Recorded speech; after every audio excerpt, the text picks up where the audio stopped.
आप सभी भाइयों का स्वागत है मेरे इस चैनल पर। दिल्ली से बहुत दूर एक छोटे से गांव में सूरज नाम का लड़का रहता था। उसके घर की हालत इतनी खराब थी कि बरसात में छत टपकती थी और गर्मियों में दीवारें तपने लगती थीं। सूरज के पिता मजदूरी करते थे और माँ लोगों के घरों में बर्तन धोती थीं। कई बार घर में खाना भी पूरा नहीं होता था।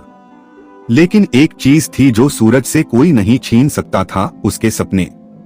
गांव वाले अक्सर उसका मजाक उड़ाते थे। अरे सूरज, तेरे पास पहनने के ढंग के कपड़े नहीं और तू शहर जाकर बड़ा आदमी बनने की बात करता है। सूरज बस मुस्कुरा देता। रात को जब पूरा गांव सो जाता तब वो अपने टूटे हुए घर की छत पर लेटकर आसमान के तारों को देखता और सोचता, अगर ये तारे अंधेरे में चमक सकते हैं तो मैं गरीबी में क्यों नहीं चमक सकता। एक दिन स्कूल में मास्टर जी ने पूछा, बड़े होकर क्या बनना चाहते हो? किसी ने कहा पुलिस, किसी ने कहा दुकानदार।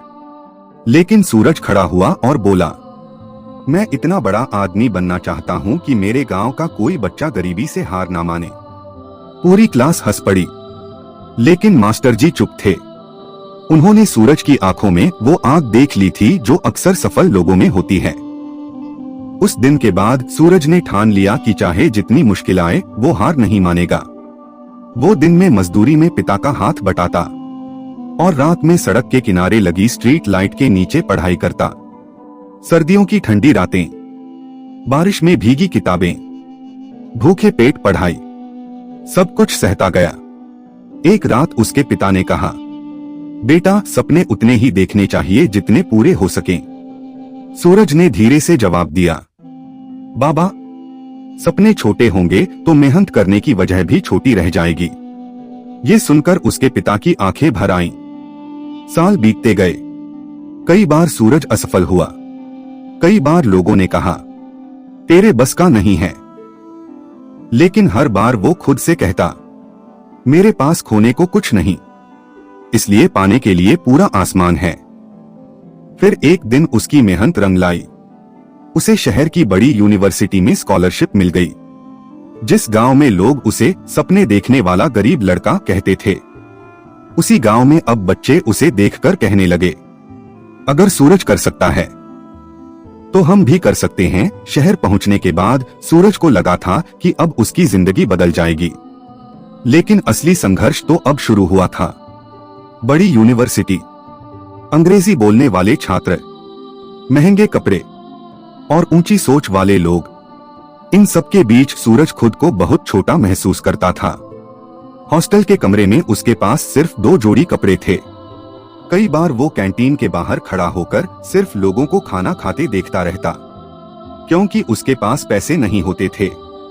एक रात उसने माँ को फोन किया, माँ, शायद गांव वापस आ जाना चाहिए। फोन के दूसरी तरफ कुछ पल चुप्पी रही। फिर माँ बोली, बेटा, जब तू छोटा था ना, तब तू गिर गिर कर चलना सीखा था। अगर तब हार मान लेता तो आज चल भी नहीं पाता। सूरज की आंखों में आंसू आ गए। उस रात उसने फैसला किया, अब चाहे कुछ भी हो, मैं खुद को टूटने नहीं दूंगा। धीरे धीरे सूरज लाइब्रेरी में सबसे ज्यादा समय बिताने लगा। जब बाकी छात्र पार्टी करते तब वो किताबों के बीच अपना भविष्य ढूंढता। एक दिन कॉलेज में बड़ा सेमिनार था। देश की बड़ी कंपनी के लोग आए हुए थे। स्टेज पर सवाल पूछा गया, ऐसा कौन है जिसने जिंदगी में सबसे ज्यादा संघर्ष देखा हो? पूरा हॉल शांत था। तभी सूरज खड़ा हुआ। उसने अपने फटे बचपन, भूखी रातों और स्ट्रीट लाइट के नीचे पढ़ाई की कहानी सुनाई। पूरा हॉल तालियों से गूंज उठा। वहीं बैठे एक बड़े बिजनेसमैन ने सूरज से कहा, जिस लड़के के पास इतनी मुश्किलों के बाद भी सपने बचे हों, उसे सफल होने से कोई नहीं रोक सकता। कुछ महीनों बाद उसी कंपनी ने सूरज को इंटर्नशिप दे दी। अब पहली बार उसके हाथ में खुद की कमाई थी। लेकिन उसने अपने लिए महंगे कपड़े नहीं खरीदे। उसने सबसे पहले गांव में अपनी माँ के लिए नई साड़ी भेजी और पिता के लिए नए जूते। जब पार्सल गांव पहुंचा तो उसके पिता देर तक जूतों को हाथ में लेकर चुप बैठे रहे। फिर धीरे से बोले, जिस बेटे के लिए हम 2 वक्त की रोटी नहीं जुटा पाते थे, आज वही हमारा सहारा बन गया। लेकिन सूरज अभी रुका नहीं था। उसे अब समझ आ गया था, सपने सिर्फ खुद के लिए नहीं देखने चाहिए, बल्कि उन लोगों के लिए भी देखने चाहिए जो खुद सपने देखने से डरते हैं। इंटर्नशिप के बाद सूरज की जिंदगी धीरे धीरे बदलने लगी। अब उसके पास नौकरी थी, अच्छी सैलरी थी और शहर में एक छोटा सा कमरा भी। लेकिन अंदर कहीं ना कहीं वो आज भी वही गांव वाला लड़का था जो टूटे घर की छत पर लेटकर तारे गिना करता था। एक दिन ऑफिस में बड़े प्रोजेक्ट की घोषणा हुई। कंपनी के मालिक ने कहा, जो इस प्रोजेक्ट को संभालेगा उसका भविष्य बदल सकता है। सब लोग डर रहे थे क्योंकि प्रोजेक्ट बहुत मुश्किल था। लेकिन सूरज आगे बढ़ा और बोला, मैं कोशिश करना चाहता हूं। ऑफिस के कई लोग हंस पड़े। गांव से आया लड़का इतना बड़ा प्रोजेक्ट संभालेगा? ये बातें सूरज के कानों तक भी पहुंची। लेकिन इस बार वो चुप नहीं रहा। उसने मन ही मन कहा, लोग हमेशा तुम्हारी शुरुआत देखकर हंसेंगे, लेकिन एक दिन वही लोग तुम्हारी सफलता देखकर चुप हो जाएंगे। अगले कई महीनों तक सूरज ने दिन रात मेहनत की। कई रात वो ऑफिस में ही सो जाता। आंखें लाल हो जाती, हाथ कांपते, लेकिन उसके सपने नहीं कांपते थे। फिर वो दिन आया जब पूरे देश के सामने उस प्रोजेक्ट को प्रस्तुत किया गया। कुछ सेकंड के लिए पूरा हॉल शांत रहा और फिर अचानक तालियों की आवाज गूंज उठी। प्रोजेक्ट सफल हो चुका था। कंपनी के मालिक ने स्टेज पर सबके सामने कहा, आज इस कंपनी को नई ऊंचाई पर पहुंचाने वाला लड़का कभी सड़क की लाइट के नीचे पढ़ाई करता था। पूरा हॉल खड़ा होकर तालियां बजाने लगा। कुछ दिनों बाद सूरज अपने गांव लौटा। इस बार उसके हाथ खाली नहीं थे। उसने गांव में एक छोटी लाइब्रेरी बनवाई जहां गरीब बच्चों के लिए मुफ्त किताबें रखीं। उसी स्कूल में जाकर उसने बच्चों से कहा, अगर तुम्हारी जेब खाली है तो इसका मतलब ये नहीं कि तुम्हारा भविष्य भी खाली है। बच्चों की आंखों में चमक थी क्योंकि उनके सामने अब कोई अमीर आदमी नहीं, बल्कि उनके जैसा ही एक लड़का खड़ा था जिसने हार मानने से इनकार कर दिया था। उस रात सूरज फिर उसी पुरानी छत पर लेटा था। आसमान में वही तारे थे, लेकिन इस बार फर्क सिर्फ इतना था, पहले वो तारों को देखकर सपने देखता था और आज कोई उसे देखकर सपने देख रहा था। में लाइब्रेरी बनने के बाद सूरज पूरे इलाके में मशहूर हो गया था। लोग अब उसे सम्मान की नजर से देखते थे। लेकिन जितनी तेजी से उसकी पहचान बढ़ रही थी, उतनी ही तेजी से उसके अंदर एक डर भी बढ़ रहा था। डर ये कि कहीं वो अपने पुराने संघर्ष भूल ना जाए। एक रात वो अकेला अपनी पुरानी छत पर बैठा था। ठंडी हवा चल रही थी, आसमान में वही तारे चमक रहे थे। तभी उसे अपने पिता की पुरानी बात याद आई। बेटा, इंसान बड़ा पैसे से नहीं, अपने दिल से बनता है। सूरज देर तक चुप बैठा रहा।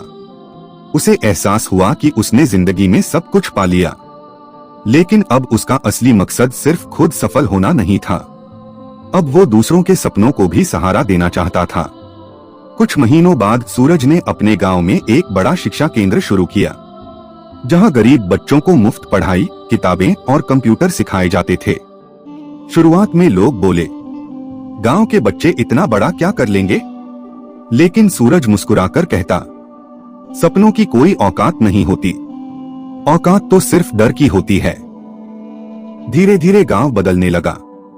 जो बच्चे पहले मजदूरी करने जाते थे, अब किताबें लेकर स्कूल जाने लगे। जो लोग पहले किस्मत को दोष देते थे, अब मेहनत पर भरोसा करने लगे। एक दिन शहर की बड़ी यूनिवर्सिटी ने सूरज को मुख्य अतिथि के रूप में बुलाया। उसी स्टेज पर जहां कभी लोग उस पर हंसे थे, हॉल तालियों से गूंज रहा था। सूरज स्टेज पर पहुंचा और कुछ पल चुप रहा। फिर उसने कहा, जब मैं छोटा था तब मेरे पास ना पैसे थे ना पहचान, लेकिन मेरे पास एक चीज थी, उम्मीद। और इंसान उम्मीद से बड़ी कोई दौलत नहीं कमा सकता। पूरा हॉल खड़ा हो गया। कई छात्रों की आंखों में आंसू थे, क्योंकि सूरज सिर्फ कहानी नहीं सुना रहा था, वो जीती जागती मिसाल बन चुका था। उस रात जब सूरज वापस गांव लौटा तो उसने आसमान की तरफ देखा और धीरे से मुस्कुराया, क्योंकि उसे अब समझ आ गया था भगवान गरीब को खाली हाथ जरूर भेजता है, लेकिन खाली किस्मत नहीं। और शायद इसी वजह से जिस लड़के के पास कभी कुछ नहीं था, आज वही हजारों लोगों के सपनों की वजह बन चुका था। सालों बीत चुके थे, अब सूरज सिर्फ एक नाम नहीं था, बल्कि लाखों युवाओं की उम्मीद बन चुका था।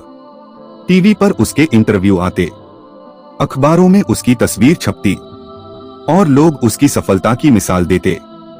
लेकिन इतने बड़े मुकाम पर पहुंचने के बाद भी सूरज हर साल अपने गांव जरूर लौटता था, क्योंकि वो कभी अपनी शुरुआत भूलना नहीं चाहता था। एक रात गांव में बहुत तेज बारिश हो रही थी, बिजली बार बार चमक रही थी, हवा इतनी तेज थी कि पुराने पेड़ तक हिल रहे थे। सूरज अपने पुराने टूटे घर के सामने खड़ा था, वही घर जहां कभी भूखे पेट उसने सपने देखे थे। तभी उसकी नजर एक छोटे लड़के पर पड़ी। वो लड़का बारिश में भीगते हुए सड़क की लाइट के नीचे बैठकर पढ़ रहा था। सूरज कुछ पल उसे देखता रहा, क्योंकि उस बच्चे में उसे अपना पुराना चेहरा दिखाई दे रहा था। सूरज धीरे धीरे उसके पास गया और पूछा, इतनी रात को यहाँ क्यों पढ़ रहे हो? लड़के ने कांपती आवाज में कहा, घर में बिजली नहीं है, लेकिन मुझे बड़ा आदमी बनना है। ये सुनते ही सूरज की आंखें भर आईं। उसे अपनी वो सारी रातें याद आ गईं, जब वो खुद इसी तरह अंधेरे से लड़ता था। सूरज ने उस बच्चे का हाथ पकड़ा और अपने शिक्षा केंद्र ले गया। वहां हजारों किताबें थीं, कंप्यूटर थे, रोशनी थी। लड़का हैरानी से सब देख रहा था। तब सूरज मुस्कुराया और बोला, एक समय था जब मैं भी तुम्हारी जगह बैठा था, और आज जो कुछ भी यहाँ है वो उसी संघर्ष का परिणाम है। कुछ दिनों बाद पूरे गांव में एक बड़ा कार्यक्रम रखा गया। हजारों लोग वहां आए थे। स्टेज पर सूरज खड़ा था, लेकिन इस बार उसने अपने बारे में कुछ नहीं कहा। उसने उस छोटे लड़के को स्टेज पर बुलाया, जो बारिश वाली रात सड़क की लाइट के नीचे पढ़ रहा था। फिर सूरज ने सबके सामने कहा, लोग सोचते हैं कि सफलता का अंत एक बड़ी मंजिल होती है, लेकिन असली सफलता तब शुरू होती है जब आपकी कहानी किसी और के सपनों की वजह बन जाए। पूरा मैदान तालियों से गूंज उठा। कई लोगों की आंखों में आंसू थे, क्योंकि उस दिन उन्होंने समझा, गरीब होना कमजोरी नहीं, हार मान लेना कमजोरी है। रात को सूरज फिर अपनी पुरानी छत पर लेटा था। आसमान में वही तारे चमक रहे थे, लेकिन इस बार उसने आंखें बंद करके सिर्फ एक बात कही, धन्यवाद उन मुश्किलों का जिन्होंने मुझे टूटने नहीं, मजबूत बनने की वजह दी। और उसी पल तेज बारिश के बाद बादलों के बीच से चांद निकल आया, मानो आसमान भी उसकी कहानी का अंत देखकर मुस्कुरा रहा हो। अगर आपको ये कहानी अच्छी लगी हो तो मेरे चैनल को लाइक और सब्सक्राइब करना मत भूलना।